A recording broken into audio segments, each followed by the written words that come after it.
Hello, welcome back, student, in your online lecture of paper number 502 of your TY Botany syllabus, which is paper is basically divided into the five different unit, which is basically dependent on ecology.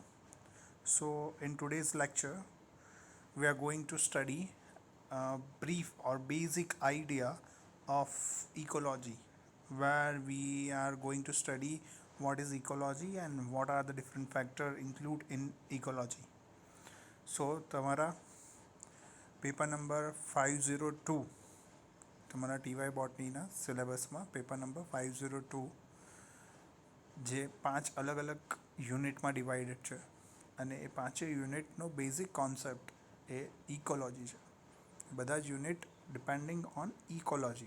સો આજના લેક્ચરમાં આપણે ecology શું છે, what is ecology, basically ecology term શું છે, and what kind of different factors, કયા કયા અલગ અલગ ફેક્ટર છે જે આપણે ઇકોલોજીમાં સ્ટડી કરી શકીએ અને આગળના જે પણ યુનિટ છે એને આપણે ઇઝીલી સમજી શકીએ એના માટે બહુ ઇમ્પોર્ટન્ટ છે. સો we are going to start our lecture on introduction of ecology. As you are already aware about ecology in your first year and second year, you are going to study in detail, in depth about ecology. So let's start of our journey on subject ecology, which is very interesting subject. So let's start. First and foremost, anything you are any new thing, when you are going to study any new thing, first thing you need to learn or you need to study is a definition of any kind of subject, any kind of topic. You need to understand what definitions say about that subject.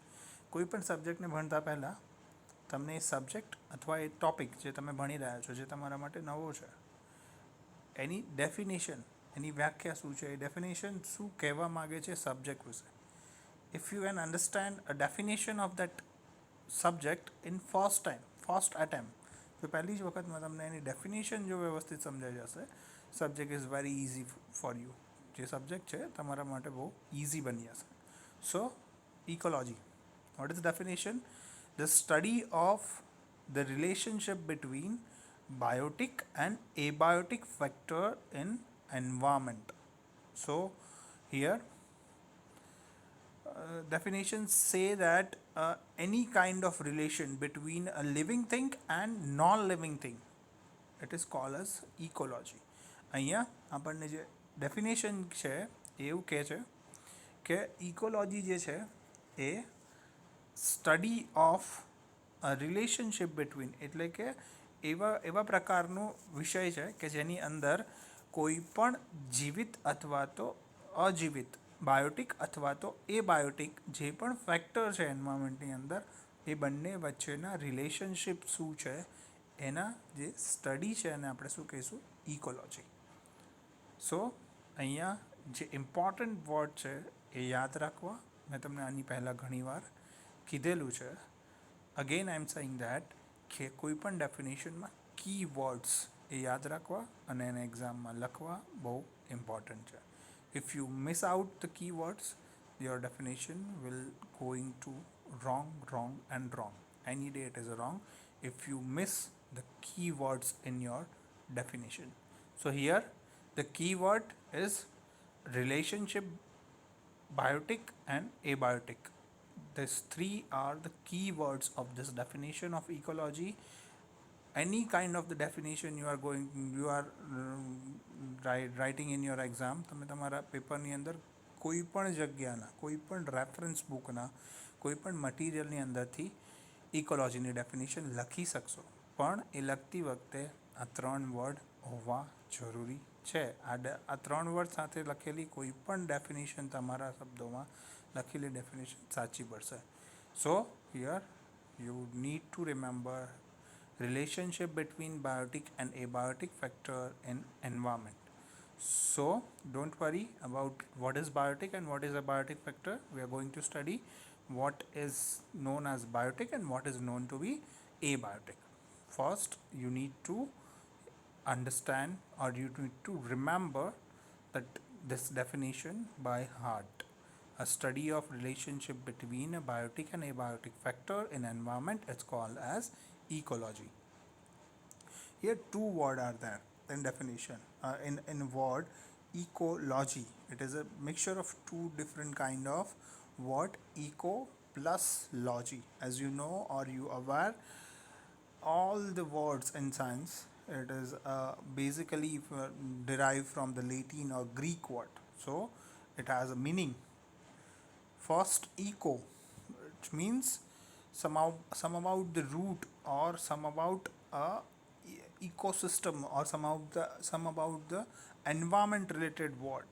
And this kind of the this similar kind of the word are ecoclimate, then ecosystem, then ecotourism. Okay, and next word is logy. Okay, suffix study of. જ્યારે પણ લોજી કોઈ પણ વસ્તુની પાછળ તમને ખબર જ છે આ વસ્તુ કે કોઈ પણ વસ્તુની પાછળ જો લોજી સુફિક્સ આવતો હોય, સુફિક્સ એટલે પાછળ આવવાવાળો જે વર્ડ છે સુફિક્સ કહેવામાં આવે. English you are knowing the suffix in your subject English. So, logy means a study of a root or a home or abdob. કોઈ પણ માણસના એના વસવાટ, એની હેબિટાટ અને એના એબડોબ અથવા તો એની રૂટ સિસ્ટમની આજુબાજુની જગ્યા છે એના અભ્યાસને શું કહેવામાં આવશે? ઇકોલોજી. એના જેવા જ વર્ડ છે જે પાછળ લોજી આવતો હોય, zoology study of animal, epidemiology, climatology. Now these are the different word which means a study of different thing. So next word is ecosystem. So here include all biotic and abiotic factor in one particular environment. કોઈ પણ એક જગ્યાના એન્વાયરમેન્ટની અંદર રહેલા Biotique અથવા તો એ Biotique ફેક્ટરના અભ્યાસને શું કહેવામાં આવશે અથવા તો એ સિસ્ટમને શું કહેવામાં આવશે? ઇકોસિસ્ટમ. હવે યાદ રાખવું જરૂરી છે કે અલગ અલગ જગ્યાની ઇકોસિસ્ટમ અલગ અલગ હોઈ શકે. તમે already in your 12th or 11th science you already studied the different type of ecosystem. There are many number of different type of the ecosystem you are already studied in your past. So you know, અથવા તો તમને શુદ્ધ ગુજરાતીમાં કહીએ તો આપણે એને શું કહેવાશે? નિવસન તંત્ર. એને આપણે ઇંગ્લિશમાં કહીશું ઇકોસિસ્ટમ. નિવસન તંત્રના અલગ અલગ પ્રકાર તમે તમારા 11-12 સાયન્સમાં ભણી ગયા છો અથવા તો લોઅર સ્ટાન્ડર્ડમાં પણ ભણી ગયા છો. I hope you already remember or know about the ecosystems, different type of ecosystem. There are many different ecosystem like desert ecosystem, grassland ecosystem, aquatic ecosystem, which is again divided into the freshwater ecosystem and marine water ecosystem, and desert ecosystem. These are the different type of ecosystem. So in any particular environment, કોઈ પણ particular environmentની અંદર એના Biotique અને એબાયોટિક factor કેવા હશે? અલગ અલગ. જો આપણે ડેઝર્ટ ઇકોસિસ્ટમની વાત કરીએ તો ડેઝર્ટ ઇકોસિસ્ટમની અંદર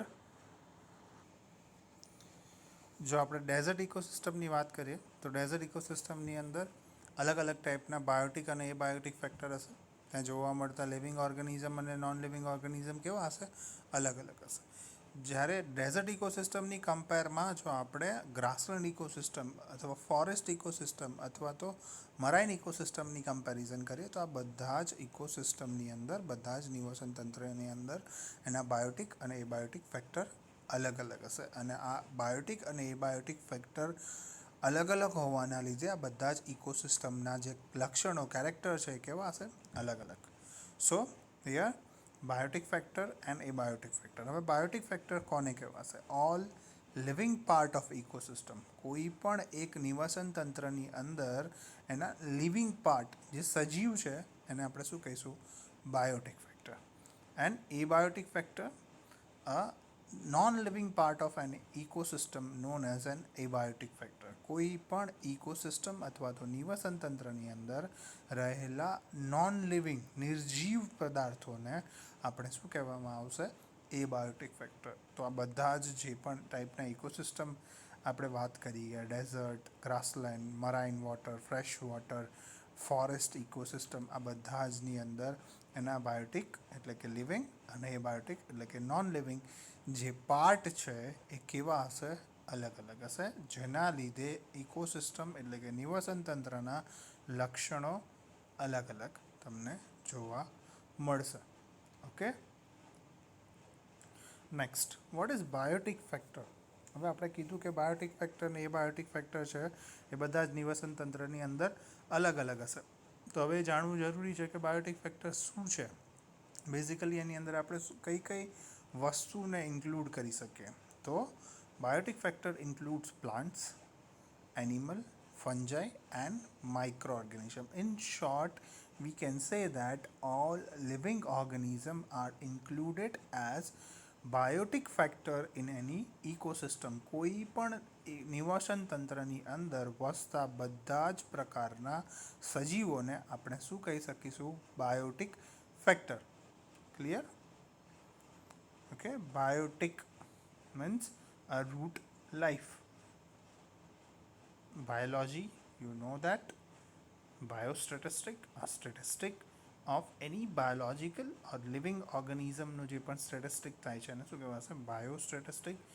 બાયોગ્રાફી, જેમ જીઓગ્રાફી અથવા તો જીઓલોજી છે એમ બાયોગ્રાફી અથવા તો અલગ અલગ એના ટર્મ હોઈ શકે. Biotechnology, you are already knowing the definition of biotechnology.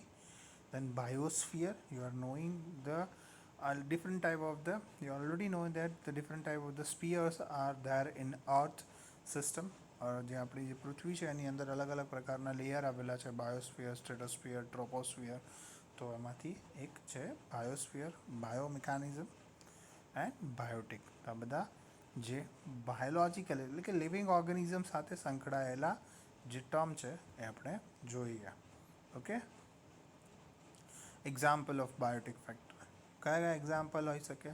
અલગ અલગ નિવસન તંત્રની વાત કરીએ તમે તો એ નિવસન તંત્ર તમે જ્યારે પણ એના એ વર્ડ સાંભળો છો, ફોર એક્ઝામ્પલ તમે ડેઝર્ટ ઇકોસિસ્ટમ, રણનું નિવસન તંત્ર જ્યારે તમારા માઇન્ડમાં આવશે તો ત્યારે એના કેરેક્ટર તમારા માઇન્ડમાં એની સાથે આવશે કે રણનું નિવસન તંત્ર હશે, ડેઝર્ટ ઇકોસિસ્ટમ, તો ત્યાં ક્લાઇમેટિક કન્ડિશન કેવી હશે? ડ્રાય. બરાબર, ત્યાં વરસાદનું જે પ્રમાણ છે એ ઓછું હશે. તો એ ડ્રાય અને જે ઓછા રેઇનફોલવાળી જે જગ્યા છે એને આપણે ડેઝર્ટ ઇકોસિસ્ટમ કહીએ છીએ, કે જ્યાં એન્યુઅલ રેઇનફોલ છે એ અરાઉન્ડ 5 to 10 યરની અંદર એનો એન્યુઅલ રેઇનફોલ છે 25 સેન્ટીમીટરથી ઓછો હોય અથવા તો 25 to 35 સેન્ટીમીટરથી ઓછો કન્ટિન્યુઅસલી 10 યર્સ સુધી. તો આપણે એને ડેઝર્ટ ઇકોસિસ્ટમ કહીએ છીએ. ડેઝર્ટ ઇકોસિસ્ટમની અંદર જો આપણે બાયોટિક ફેક્ટરની વાત કરીએ તો એના બાયોટિક ફેક્ટર કેવા હશે? અલગ હશે. આપણે ડેઝર્ટની વાત કરીએ તો એની અંદર મોસ્ટલી તમને એવા એનિમલ જોવા મળશે કે જેની અંદર વોટર રેસ્પિરેશન અને વોટર એબ્ઝોર્પ્શન એન્ડ વોટર જે લૂઝ કરવાની જે કેપેસિટી છે રેસ્પિરેશનથી એ કેવી હશે? ઓછી હશે. એક્ઝામ્પલ છે કેમલ. એવા પ્લાન્ટ પણ તમને ત્યાં જોવા મળશે કે જે વોટર રિઝર્વિંગ કરશે એના પ્લાન્ટ બોડીની અંદર. For example like different type of cactus. કેક્ટસની અંદર પાણી સંગ્રહ કરવાની શક્તિ છે એ બીજા બધા પ્લાન્ટ કરતાં કેવી છે? વધારે છે. કેમ કે એ ડેઝર્ટિક ક્લાઇમેટમાં, ડેઝર્ટ કે સૂકું અને ઓછા વરસાદવાળી જગ્યા છે એની અંદર જોવા મળે છે, એટલે એને પાણીનો સંગ્રહ કરવો જરૂરી છે. એ પોતાની જાતે જ્યારે રેસ્પિરેશન અથવા તો ટ્રાન્સપિરેશન કરે છે ત્યારે એની અંદરથી વોટર લોસ છે મિનિમમ રાખશે, તો એ વોટર રિઝર્વનું કામ પણ કરશે પોતાના માટે. તો example of Biotique factor, you can see that a mushroom, any animal, any kind of algae, are also known as biotic factor. Now, abiotic factors. All the non-living factor in any environment is known as an abiotic factor. Include air, water, soil, temperature, wind, source of energy, usually a sun. કોઈ પણ ઇકોસિસ્ટમમાં source of energy usually છે સન એટલે કે સૂર્ય છે. હવે એબાયોટિક ફેક્ટરની અંદર જે major ઘણા બધા ફેક્ટર છે એબાયોટિક ફેક્ટરની અંદર, પણ મેજર જે ફેક્ટર છે એ હવા છે, પાણી છે, જમીન છે, ટેમ્પરેચર તાપમાન છે, પવન છે, સોર્સ ઓફ એનર્જી એટલે ઉર્જાનો જે સ્ત્રોત છે એ સૂર્ય છે. બરાબર. એબાયોટિક પ્રિફિક્સ નોટ ઓર વિથઆઉટ. જ્યારે પણ પ્રિફિક્સ લાગશે, સુફિક્સ પાછળ લાગશે, પ્રિફિક્સ આગળ લાગશે, જ્યારે પણ કોઈ પણ વસ્તુની આગળ એ લાગશે it means not or without. બરાબર. અટોક્સિક, જે ટોક્સિક નથી એવું. અમોરલ, જેનું કેરેક્ટર સારું નથી એ અમોરલ. એબાયોટિક, જે જીવિત નથી એ એબાયોટિક. અમુષ્યા, different type of words are there which are starting from prefix a, which means not or without. Example of abiotic factor: fire, sunlight, and land, which is the different kind of the land. We can say rock, soil, are different type of the land surfaces. Example of ecosystem: Arizona desert. It is one type of desert ecosystem. Example of desert ecosystem, Arizona desert. Okay. We are going to study different kind of the ecosystem in our upcoming lectures. So it is general idea of different kind of ecosystem. First is desert ecosystem. Then next one is here on your screen is mountain in Colorado, which is in USA. A mountain ecosystem. Coral reef in Belize, જે દરિયા કિનારે તમને coral reef જોવા મળે છે, એની પણ એક ecosystem હશે. ડિફરન્ટ ટાઈપ ઓફ ઇકોસિસ્ટમ આપણે આવનારા આપણા લેક્ચરમાં ડિટેલમાં જોશું. જે આપણી જાણીતી આપણી આસપાસની ઇકોસિસ્ટમ કેવી છે, ક્યાં છે અને કયા પ્રકારના એના લક્ષણો છે એ આપણે આવનારા લેક્ચરમાં જોશું. Ecosystem do not necessarily have clear boundaries due to the biotic and abiotic factors are changing. હવે કોઈ પણ ઇકોસિસ્ટમની એક સ્પેસિફિક લિમિટેડ બાઉન્ડ્રી નહીં હોય, કેમ કે એની અંદર રહેલા બાયોટિક અને એબાયોટિક ફેક્ટર હંમેશા બદલાતા રહેશે. એના માટે એની જે બાઉન્ડ્રી છે એ ક્લિયર નહીં હોય. Can change daily as sing move from one ecosystem to another ecosystem. હવે એની અંદર ડેઇલી બદલાવ આવે, એની અંદરથી અમુક બાયોટિક ફેક્ટર છે એક ઇકોસિસ્ટમમાંથી કોક વાર કોક સમયે બીજી ઇકોસિસ્ટમમાં મૂવ થઈ જશે, તો એ ઇકોસિસ્ટમના કેરેક્ટર શું છે, ચેન્જ થઈ જશે. કુદરતી રીતે અથવા તો કૃત્રિમ રીતે જો એ ઇકોસિસ્ટમની અંદર રહેતા બાયોટિક ફેક્ટરનો નાશ થવામાં આવશે તો ઇકોસિસ્ટમની અંદર શું થશે, ચેન્જીસ આવશે. Biotic and abiotic factor. Biotic factor હશે તો એની અંદર ચેન્જિંગના જે કારણો છે, માઇગ્રેશન હોઈ શકે એક જગ્યાએથી બીજી જગ્યાએ, સીડ ડિસ્પર્ઝલ હોઈ શકે. એના પછી બાયોટિક ફેક્ટરની અંદર ફ્લડ હોઈ શકે, ઇરોશન હોઈ શકે, ડ્રોટ હોઈ શકે. જમીનને આપણે કીધું કે એ બાયોટિક ફેક્ટર છે. જો વધારે વરસાદ આવશે અને પૂરની પરિસ્થિતિ થશે તો જમીનનું ધોવાણ થઈ જશે, અથવા તો ઓછો વરસાદ આવશે તો ડ્રોટ કન્ડિશન, દુકાળની કન્ડિશન છે, ઓછો વરસાદ છે તો એ ડ્રોટ કન્ડિશન પણ એક એબાયોટિક ફેક્ટર છે. બાયોટિક ફેક્ટરની વાત કરીએ તો it interact with each other in complex way. જે બાયોટિક ફેક્ટર છે એકબીજા સાથે જ્યારે ઇન્ટરેક્ટ કરશે અને એ ઇન્ટરેક્શન સાથે એ બાયોટિક ફેક્ટરના ઇન્ટરેક્શનને આપણે ઇકોસિસ્ટમ અથવા તો ઇકોલોજી કહીએ છીએ, એ ઇન્ટરેક્શન જે છે એ કોમ્પ્લેક્સ હશે. હવે કેવા ટાઈપે કોમ્પ્લેક્સ હશે, એના એક્ઝામ્પલ છે parasitism, mutualism and competition. You are already know that this is very simple terms. Parasitism, mutualism and competition we are going to study in our upcoming lecture. Also interact with the abiotic factor in ecosystem. મેં તમને કીધું એ પ્રમાણે કે Biotique factor પોતાની અંદર તો એ બંનેની વચ્ચે તો એક રિલેશન હશે જ. બાયોટિક વચ્ચે તો હશે અને એ બાયોટિક વચ્ચેના રિલેશન સાથે પણ એ બાયોટિક ફેક્ટરના રિલેશનને આપણે શું કહીશું? ઇકોસિસ્ટમ. બરાબર? Depend upon the water, mineral and temperature and light. Okay, different type of the biomes are there. A major region, when કોને કહેવાશે biomes? A major regional or global biotic community. કોઈ એક એવું major region છે. For example આપણે વાત કરીએ કે ઇન્ડિયાની અંદર વેસ્ટર્ન ઘાટ છે. વેસ્ટર્ન ઘાટની અંદર જે બાયોમ છે એ એક સ્પેસિફિક ટાઈપનું બાયોમ છે.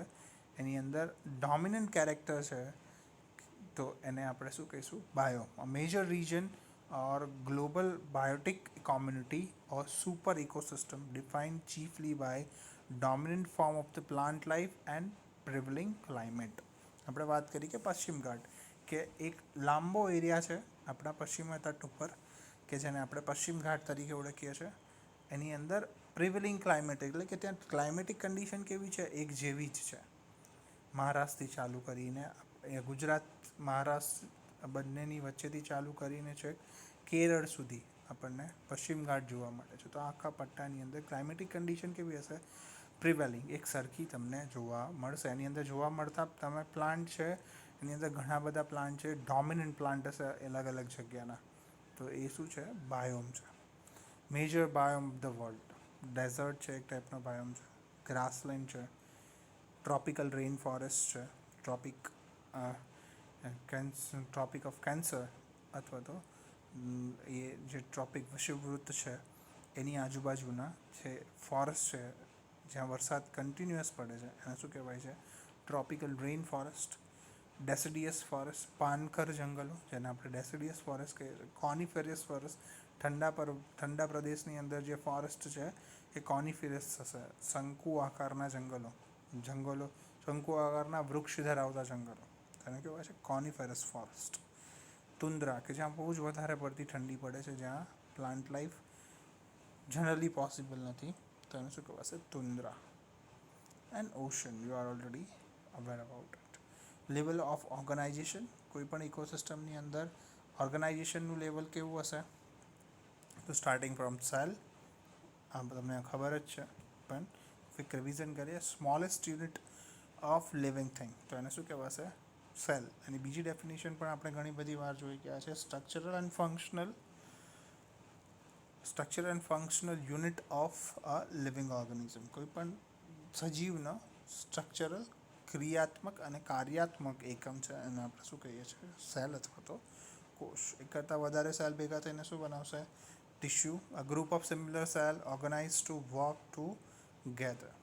અને પછી organ, a group of different kind of tissue working together, તો એને આપણે શું કહીશું? ઓર્ગન સિસ્ટમ, અલગ અલગ ટાઈપના ઓર્ગન છે working together, non as N organ system. Organism, અલગ અલગ ટાઈપના ઓર્ગેનિઝમ છે, વન ઇન્ડિવિડ્યુઅલ લિવિંગ થિંગ, કે જે અલગ અલગ ઓર્ગન સિસ્ટમનું બનેલું છે, અને આપણે શું કહીશું? Organism. Then population, all organism of same kind living in one area, તો એને આપણે પોપ્યુલેશન કહીશું. Community, all interacting population in ecosystem, તો એને આપણે કોમ્યુનિટી કહીશું. અને અલગ અલગ જે કોમ્યુનિટીઝ છે, all living and non living thing interacting with other certain area, we are knowing it as ecosystem. આ જેટલા પણ ટર્મ છે એને આપણે આવનારા લેક્ચરની અંદર one by one in detail study કરીશું. સો આજના લેક્ચરમાં આપણે જોઈ ગયા કે ઇકોસિસ્ટમ શું છે, ઇકોલોજી શું છે, ડિફરન્ટ ફેક્ટર કે ઇકોસિસ્ટમની અંદર અને ઇકોલોજીની અંદર જે ડિફરન્ટ ફેક્ટર છે, બાયોટિક અને એબાયોટિક ફેક્ટર, એ શું છે, એ કઈ રીતે ઇફેક્ટ કરે છે, અને એના લીધે કેટલા પ્રકારની ઇકોસિસ્ટમ આપણને જોવા મળે છે. I hope you understand the basic concept of ecology. In upcoming lecture, in next lecture, we are going to start our unit number 1, which is also in introduction of your ecology or ecosystem. We are going to start in next lecture. So thank you so much, student, for patiently hearing me in your online lecture. Thank you so much.